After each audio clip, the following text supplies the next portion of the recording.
I think that part of the frustration within the industry at the moment is there's lots of people in their own silos. You have agencies, you have advertisers, you have consultancies like us, and we don't necessarily work together and collaborate well enough together, I think, behind one goal. And I think when that does happen, which isn't that common, I think that we get really good results for advertisers. So I'd like to see more collaboration, working together with shared goals, and I think that would really help the industry. I think for me, a topic that's very dear to my heart and something I'd like to see more of is gender equity within the marketing industry.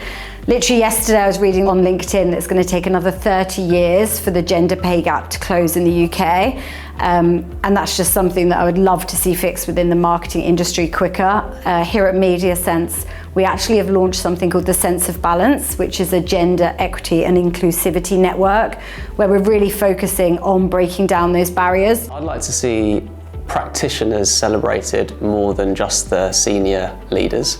I think we hear a lot from the same people, C-suite level, senior people in brands who often do the same interviews, talk about the same stuff, whereas actually in the work that we do, we get to work with some of the people who are more on the ground, actually doing some really interesting stuff, and they don't necessarily have the platform to talk about those things.